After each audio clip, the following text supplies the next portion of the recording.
a la que estamos acostumbrados a escuchar todos los jueves, a la columna que nos suma conocimiento, nos suma data, nos suma información para poder movernos como pez en el agua en discusiones de cualquier cena, reunión o juntadita, ¿no? Y esa es la idea, ¿no? Impulsar a la lectura, pero también a la charla. Nos enriquece. Espero. Sí, sí, sí. Muy bien, Malditas Escrituras de la mano de Gabriel Santamarina, aquí en La Hora de los Malditos. Bueno, esta es la sexta columna. Sexta columna. Muy bien. Ya en la primera habíamos dicho si superábamos el fracaso de esa vez que ya ocurrió hace un mes y medio, ¿no?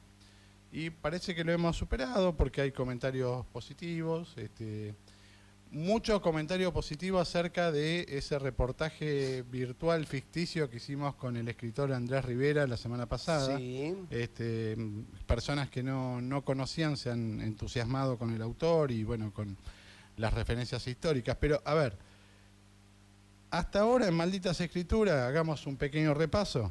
Sí. Hemos pasado por la rareza, la extrañeza de un Castaneda. Ajá. Tipo raro. ¿Te acordás que hablábamos tipo raro? Sí. Después pasamos por lo que dijimos, la vida al palo de Hemingway, que viajaba por todos lados, que tuvo 4 esposas, estuvo en guerras y demás. Pasamos por Rosario con la bohemia de Fontana Rosa. Esa hermosa columna. Sin tocar el fútbol, que lo vamos a dejar para más adelante. Para otro momento. Sí, estuvimos más con la historieta y con el teatro. Si no estoy ebrio no puedo escribir, dijo Bukowski. Pasamos por Charles Bukowski. Y como decíamos recién, la semana pasada por la militancia comunista de izquierda y obrera, gremial, del escritor Andrés Rivera. Ajá, muy bien. Hoy la literatura nos lleva a otros espacios. Muy bien. Llévame donde los hombres necesiten tus palabras, necesiten mis ganas de vivir, donde falte la esperanza, donde falte la alegría, simplemente por no saber de ti. Así es, mi amigo Conde Gagliano, vamos a hablar de El monje escritor. El monje escritor. Exactamente, de Mamerto Menapace. Mamerto Menapace, más conocido como Mamerto Menapache. Menapache también. ¿No? Puede decirse de una u otra Yo forma. lo conocía así, como Mamerto Menapache. Sí, suena más campechano justamente porque es bastante gaucho este hombre, nacido en Malabrigo, en la provincia de Santa Fe. ¿Hay un lugar que se llama Malabrigo? Malabrigo, hay muchos pueblos en el norte de la provincia de Santa Fe. Este es en el noreste de la provincia de Santa Fe. Ajá. Debe ser un lugar bastante desértico, pobretón, si se quiere. Y es el noveno de 13 hermanos. 13 hermanos. 13 hermanos, Ajá. sí. Así que, bueno... Bocha de gente en la casa. Bocha de gente. Justamente por eso, a los 10 años ingresó como internado en el monasterio benedictino Santa María de los Toldos. Muy bien. Los Toldos, para aquellos que pueden recordarlo, es donde nació Eva Perón. En la provincia de Santa Fe. En la provincia de Buenos Aires. Ok. Recordemos que para esa época quizás era muy común que cuando había una familia con muchos hijos, alguno iba al ejército, otro iba a los seminarios, otro iba... Como que, bueno, había que ver dónde lo metíamos, de alguna manera, ¿no? Escuela de Suboficiales Sargento Cabral, Claro. o la Lemos, en Campo de Mayo, o distintos monasterios, monjas y demás, era lugar tradicional que en el norte, Santiago del Estero, norte de Santa Fe, Chaco, se reclutara de allí personas para, sobre todo en estas familias tan numerosas, ¿no? Que por más que trabajaban no llegaban a aportar para la subsistencia. Bueno, en el año 66 fue ordenado sacerdote, y al tiempo se recibió también de maestro y luego con una beca fue a estudiar filosofía y teología en Chile. Ajá. Con esos pergaminos vuelve como el capo del monasterio donde de chiquito había entrado. O sea, debe llamarse abad, calculo. Pero bueno, es el que mandaba allí, ¿no? Entonces, Mamerto Menapace Además de su apostolado, sus funciones al frente del monasterio benedictino, de la Orden de San Benito, dedica tiempo a escribir o recopilar historias. Entonces, toma relatos, anécdotas y los va convirtiendo en cuentos cortos con gracias que invitan a la reflexión espiritual. O sea, no es que escribe sobre teología, va tomando cosas, sobre todo su niñez en el campo, recuerdos o cosas que después la gente le va contando y él va haciendo cortos cuentos, digamos muy cortos, que tienen reflexiones. Ahora, si bien estos cuentos que fueron editados básicamente en la editorial Patria Grande, son muy utilizados en las catequesis de los católicos, no hace falta tener fe o profesar una religión para disfrutar de su lectura. Son libros chiquitos, de bolsillo, fáciles de entender, como también muy profundos, ¿no? Ahora bien, Mamerto Menapace no manifestaba una postura política definida, pero veamos un momento histórico. ¿Recordamos al padre Carlos Mujica?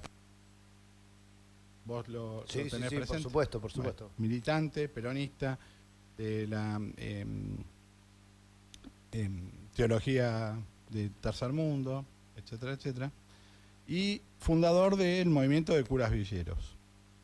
En 1974 pasa algo súper desagradable, pero meses antes que ocurra esto, que es su asesinato en manos de la AAA, de la Asociación o Acción Anticomunista Argentina, donde estaba López Rega, por ejemplo, había estado en el monasterio de los Toldos, en una, no sé si escondido, algunos dicen escondido, otros dicen en un retiro espiritual, Ajá. con otros curas villeros. Entonces, Mamerto Menapace refiere ese momento previo, unos meses antes a que se produzca el asesinato. O sea que tuvieron un encuentro. Muy bien. Vamos a interpretarlo. Lo propio que dice Mamerto en un escrito.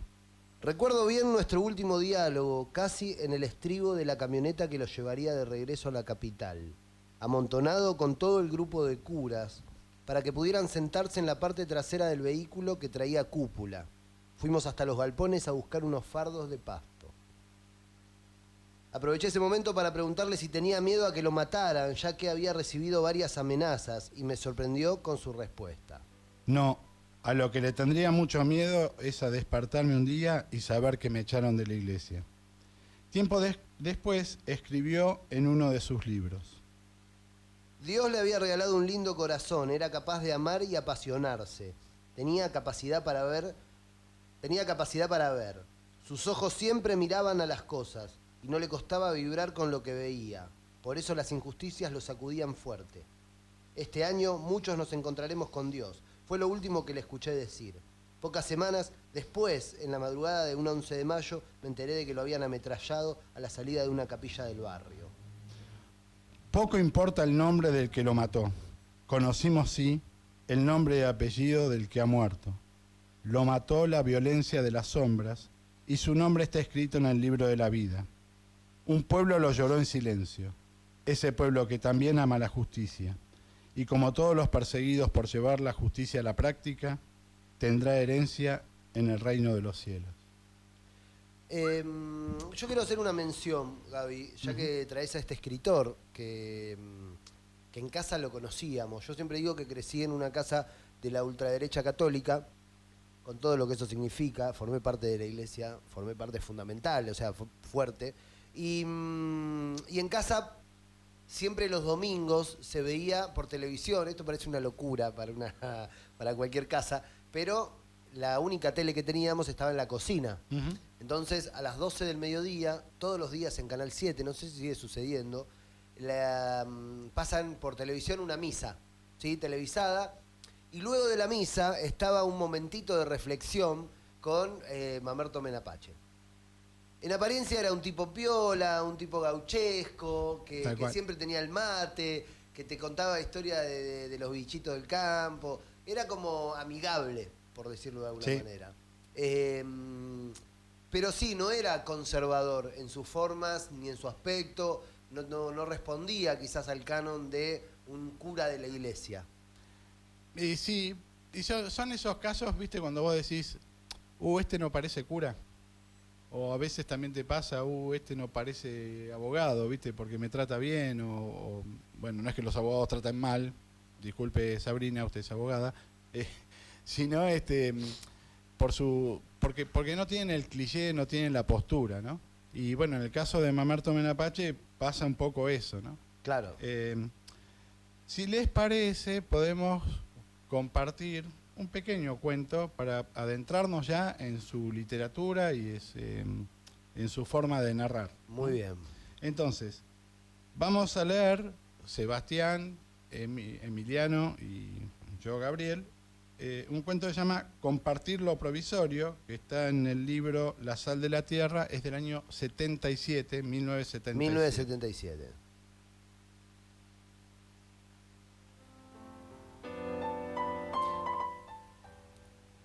Allá en las chacras se vivía prácticamente a la intemperie. No nos defendíamos demasiado de las realidades ni del clima. Más bien compartíamos el ritmo de las cosas y, por supuesto, de las personas.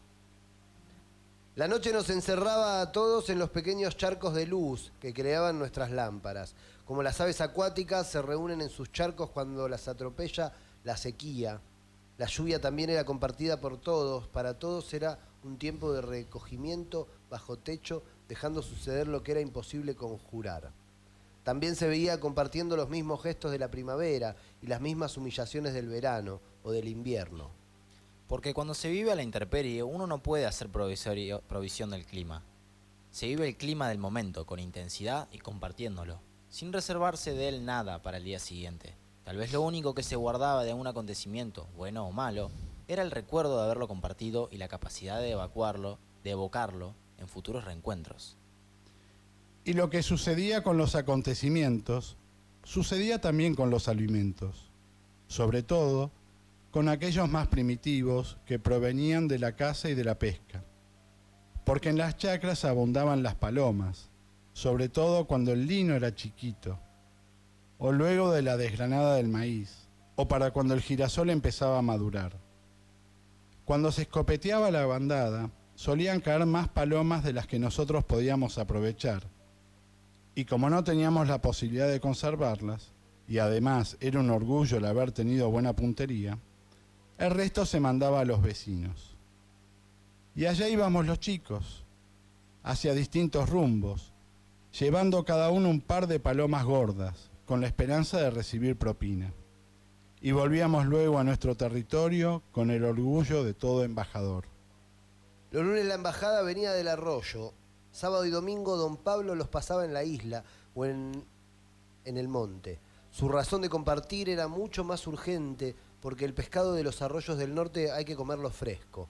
A veces, en lugar del par de pescados chicos sacados de la línea y anzuelos, solían venir con un trozo de pescado de los grandes, esos que te traen el relato de la hazaña. Y si la embajada no venía, todos compartíamos en silencio el fracaso vivido ese fin de semana por don Pablo. Lo mismo sucedía cuando para el invierno se carneaba el chancho. En eso del dar y el recibir, todos los vecinos comíamos presas frescas de las sucesivas carneadas. Y todos participábamos del esfuerzo o de la habilidad de todos. Sentíamos como una especie de alegría de familia grande que nos hacía compartir penas, alegrías, trabajos y fracasos. Ahora todo aquello ha cambiado. Casi todos han comprado una heladera. En cada chacra se dispone de una pequeña geografía polar que permite conservar los alimentos perecederos. Lo que antes se compartía ahora se conserva. Y así don Pablo se condenó en los últimos años de vida a comer siempre pescado. Fresco los lunes, semifresco los martes y a partir del miércoles pescado conservado, lo que no dejaba de encerrar un peligro. Y ya nadie supo nada de sus éxitos ni de sus fracasos, lo que hizo que para él mismo la pesca perdiera mucho de su encanto. Y también para nosotros en eso de cazar palomas. Desde que hemos optado por la heladera, nuestra alimentación y nuestra vida en las chacras ha perdido mucho su variedad, desde su capacidad de sorpresa, de ese sentimiento de totalidad que creaba el compartir. Nos defendemos mejor contra el clima y la intemperie, sí. Pero nos estamos volviendo menos humanos. Lindo cuento, de Mamerto Menapache. Es increíble como de la pequeñez, ¿no? Sale el cuento y sale la narración. Es muy bueno, es muy bueno. Cada uno después lo reflexiona o si quiere. Son cuentos que invitan mucho a la reflexión, ¿viste? Sí. Mi mamá estaría contenta, le voy a mandar este audio a la vieja, se va a poner chocha. Habría que ver cómo fue antes de la fundación de Santa Clara, ¿no? Cómo vivían los colonos que cosechaban arvejas o alberjas, como se decía, o papa, las familias pioneras, ¿no es cierto? Sí, bueno, era esa época, Claro. sin duda. Tal cual. Bueno, Mamerto Menapache en el 94 recibe el premio Conex, muy importante, con un diploma al mérito como uno de los 5 máximos exponentes de la literatura juvenil. Hay un momento cumbre de algo que después puedo recomendar, está en YouTube el audio, que es un evento que sucede el 8 de diciembre de 1997 en el Estadio Luna Park de la ciudad de Buenos Aires. Veamos y escuchemos a ver de qué se trata. Bueno, antes que nada, buenas noches. Gracias por estar. Yo sé que este era un fin de semana largo como para irse a algún lado. Evidentemente ustedes no se han ido. No creo que estén volviendo tampoco. Y vamos a tratar de que no lamenten haber venido. Bueno, yo antes de entrar de lleno yo voy a jugar un poco de acomodador acá, a repartir el juego. Creo que vale la pena que haga las presentaciones del caso. Primero, el doctor Favaloro. Y como estamos en el Luna Park y en este rincón, el padre Mamerto Menapache. Qué delantera, ¿no? El que presenta es indudablemente Luis Landricina y participaron en ese evento el doctor René Favaloro y el padre Mamerto Menapache. ¿Qué fue el evento? Fue un espectáculo, fue una disertación y fue de todo un poco, porque abundaron los cuentos cómicos de Landricina. Hubo mucho espacio para que Favaloro pudiera hacer muchas denuncias sobre la situación de, acordémonos que es época menemista, Claro. La situación de la salud pública y, bueno, reflexiones de Mamerto Menapache. Así que eso está en YouTube, fácil de encontrar. Unas 4.500 personas estuvieron allí escuchando atentamente y si bien pasaron 25 años de ese evento, mucho de lo allí dicho podría referirse a la actualidad. Totalmente. Me llama la atención Favaloro, ¿no? En el medio de esa de esa pandilla. Y sí, eran como los amigotes. Bueno, ¿te parece, Conde, si escuchamos de propia voz del padre Menapache un cuento? Por favor. El cuento se llama Pataleando. 2 ranitas, después un día de lluvia. Viste que las ranitas las lluvias las ponen contentos, la euforiza, che, las euforiza.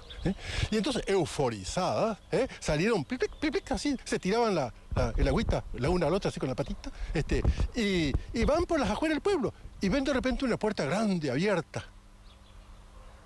Y dicen, entramos, viste que se animaron mutuamente, euforizadas, y entran.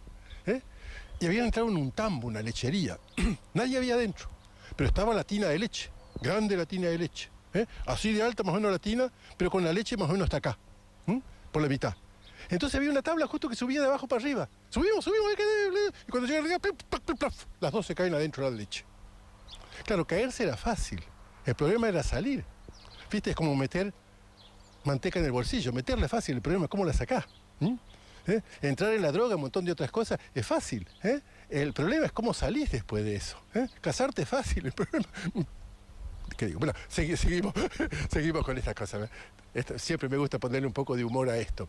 Entonces, resulta que empiezan a patalear, pero claro, había como medio metro entre el nivel de la leche y el borde de la tina.